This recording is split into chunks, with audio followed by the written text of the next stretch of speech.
beautiful Savior, God of all majesty, risen King, Lamb of God, holy and righteous, blessed Redeemer, the morning star.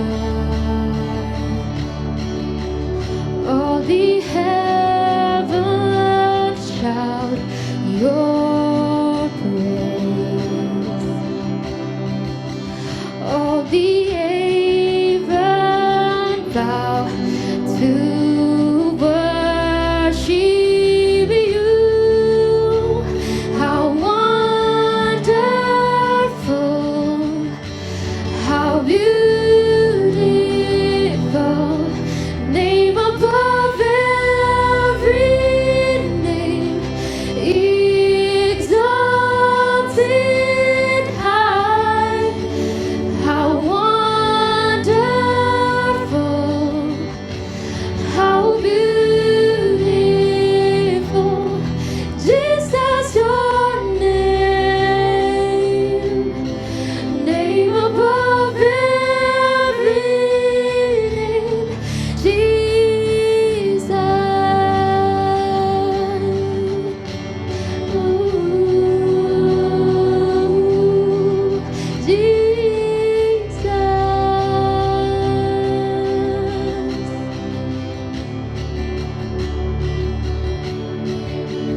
All the heavens shout your praise. All creations bow to worship you. How wonderful, how beautiful, name above every name, exalted high. How wonderful, how beautiful, Jesus your name, name above every name, Jesus. Oh, Jesus, I love you.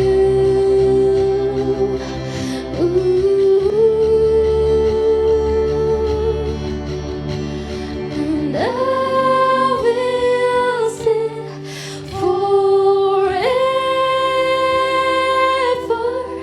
Jesus, I love you. Jesus, I love you. And I will sing forever. Jesus, I love you. Jesus, I love you. How wonderful, how beautiful, name above every name, exalted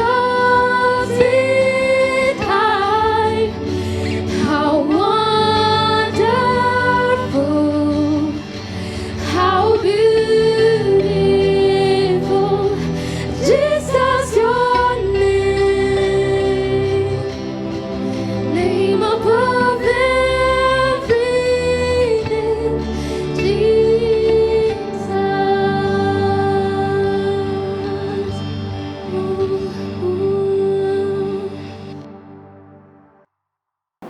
Hai teman-teman, jumpa lagi di dalam kolam kisah dan obrolan anak muda. Hari ini kita memasuki episode yang terakhir dari series God's of War. Hari ini kita akan bicara soal satu hal yang mungkin kita nggak kepikir bahwa ini bisa jadi berhala. Tapi seringkali ini bisa teman-teman jadi berhala. Apa itu? Berhala agama. Berhala religiusitas. Teman-teman, kita mungkin berpikir, wah, orang yang aktif beragama, saleh, suka baca Alkitab, suka doa, saat teduhnya lama, begitu ya. Terus kemudian rajin pelayanan di gereja. Pelayanan apapun dia ada, dari Senin sampai Minggu dia ada di gereja. Kita akan pikir, wah, orang ini hebat banget, komit banget, setia banget melayani Tuhan. Bisa jadi begitu. Tapi bisa jadi juga justru tanpa disadari, apa yang kelihatan di luar sebagai tindakan beragama itu sesungguhnya jauh di dalam hatinya adalah sebuah penyembahan berhala. Bagaimana mungkin agama bisa menjadi penyembahan berhala? Yang paling sederhana mungkin kita tahu ya, banyak orang melakukan aktivitas rohani dengan motivasi yang salah. Misalnya ya, banyak pelayanan supaya kelihatan baik, banyak pelayanan supaya dipuji orang. Kita sudah bahas itu minggu-minggu yang lalu. Tetapi juga teman-teman, karena agama itu sedikit banyak bisa memberikan kita seperti sebuah terapi yang membuat kita merasa baik tentang diri kita sendiri. Jadi agama itu sebenarnya bisa memberikan kita ilusi atau bikin kita sedikit halu gitu ya dari dunia yang real. Dan memberikan kesan bahwa everything is okay, I am okay, my life is okay. Jadi memberikan kesan hidup yang baik. Teman-teman, ada perbedaan yang sangat kontras antara orang-orang yang sungguh-sungguh menyembah Tuhan Yesus, sungguh-sungguh percaya kepada Injil, dengan orang-orang yang menjadikan agama itu sebagai berhalanya, yang hanya hidup di dalam pola pikir agama. Sebelum sampai ke situ, saya mau ajak kita deteksi dulu. Pernahkah teman-teman merasa pelayanan yang seharusnya menjadi sukacita itu justru malah menjadi beban yang sangat berat?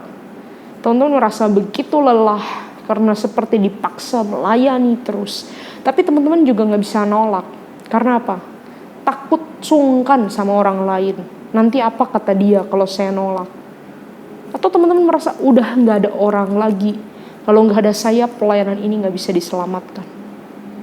Pernahkah teman-teman melihat, atau bahkan mungkin kita mengalami sendiri, hidup orang yang beda? Di gereja tampaknya apa, di rumah tampaknya lain. Di gereja tampaknya apa, di kamar tampaknya lain. Nah, jangan-jangan kalau ada gejala-gejala seperti ini, itu agama sudah menjadi berhala, menjadi topeng, menjadi kedok yang kita pakai untuk menyembunyikan diri kita sesungguhnya. Dan saya percaya kalau seperti ini, penyembahan yang sejati bukan kepada Tuhan, tetapi kepada diri sendiri mungkin, atau orang yang disegani mungkin. Teman-teman, beda sekali orang yang percaya Injil, percaya Yesus, dengan hanya memberhalakan agama. Orang-orang yang memberhalakan agama berpikir begini, kalau saya taat, saya akan diterima Tuhan. Saya harus taat, saya harus baik, supaya Tuhan senang sama saya, supaya pekerjaan saya berhasil, supaya nilai saya bagus. Injil gak katakan begitu. Injil katakan apa? Saya sudah diterima Tuhan waktu saya berdosa, waktu saya masih kotor, waktu saya gak bisa apa-apa. Maka sekarang saya mau taat. Agama berkata, saya berdoa, minta sama Tuhan supaya Tuhan tolong saya berhasil. Orang-orang dengan Injil berkata, saya berdoa bukan hanya untuk minta supaya Tuhan menolong saya berhasil, tetapi karena saya pengen dekat sama Tuhan. Orang-orang dengan agama berkata, kalau saya gagal, Tuhan akan marah. Dan mungkin Tuhan gak akan suka lagi sama saya, Tuhan gak akan berkati saya lagi, Tuhan akan cabut kasih sayangnya dari saya. Orang-orang dengan Injil berkata apa? Tuhan udah tahu di titik mana saya akan jatuh sampai paling dalam, dan dia tetap cari saya. God never give up on me, so I will never give up on myself. Orang-orang dengan Injil akan terus bangkit, melakukan pekerjaan baik, bukan untuk diterima Tuhan, bukan untuk disenengin Tuhan, bukan untuk membujuk Tuhan supaya gak marah, tetapi semata-mata karena mereka tahu Tuhan mengasihi mereka. Teman-teman, berhala agama cuman bisa dilepaskan di dalam Injil, gak ada cara lain. Kalau teman-teman mau melepaskan berhala agama dengan cara baca Alkitab lebih banyak, berdoa lebih banyak, lakukan hukum lebih banyak, taati yang boleh dan tidak boleh, lakukan perbuatan baik, persembahan lebih banyak, pelayanan lebih banyak, teman-teman gak akan bebas, malah semakin terperangkap dengan lingkaran setan keagamaan. Tetapi berhala agama bisa dipatahkan oleh Injil yang sejati. Kata-kata Yesus, aku mengasihi kamu meskipun kamu masih berdosa. Kamu tidak layak, tetapi aku mencari kamu. Teman-teman, pegang kata-kata Yesus. Teman-teman, Injil yang sejati perlu kita khotbahkan kepada diri kita setiap hari. Oh, I am a great sinner. Jesus is a great savior. Hanya ini yang bisa membebaskan kita dari budak berhala agama, dari ikatan aturan, dari ikatan hukum Taurat yang tidak perlu, yang kadang-kadang kita tambahin sendiri. Saya tidak sedang berkata begini, kalau udah percaya Tuhan Yesus, gak usah lakukan disiplin rohani, gak usah lakukan firman Tuhan, gak usah taati Taurat, bebas aja hidup sesuka kita, toh Tuhan sayang kita. Saya gak berkata begitu. Tetapi ada beda sekali ya, melakukan hidup saleh karena diperbudak agama, sama melakukan hidup saleh karena cinta Tuhan, karena kuasa Injil. Beda sekali. Yang satu akan mengikat kita, membebani kita, menyiksa kita, membuat kita menderita. Yang satu lagi memberikan kita happiness, memberikan kita kelegaan, memberikan kita sukacita. Dan kita sukacita menaati Tuhan. Karena apa? Kebenaran ini bikin kita free. Kebenaran ini bikin kita happy. Teman-teman, saya gak tahu bagaimana keadaan teman-teman hari ini. Mungkin ada dari antara kita sudah begitu lelah menjalani hidup beragama. Dari kecil sekolah minggu, lalu ikut remaja, pemuda, umum, ikut banyak kelas pengajaran, mendengarkan banyak khotbah. Tapi apakah hati kita sudah ditebus oleh Injil yang sejati? Hari ini, jangan sia-siakan waktu. Datang pada Tuhan, katakan, Tuhan, aku orang berdosa. Aku ingin merasakan kebebasan daripada Tuhan. Aku ingin merasakan cinta kasih Tuhan. Terimalah berita Injil. Dan kalau kita sudah lama di gereja, mungkin kita menjadi aktivis, pengurus, kita menjadi pelayan Tuhan. Teman-teman, jangan jadikan setting agama ini sebagai sesuatu untuk menjerat orang lain, menyandung orang lain, membebani orang lain. Kita harus beritakan Injil di dalam semua pelayanan kita, di dalam semua pengajaran kita, di dalam semua kesempatan persekutuan kita, bahwa kita sama-sama orang berdosa tetapi ditebus oleh Tuhan.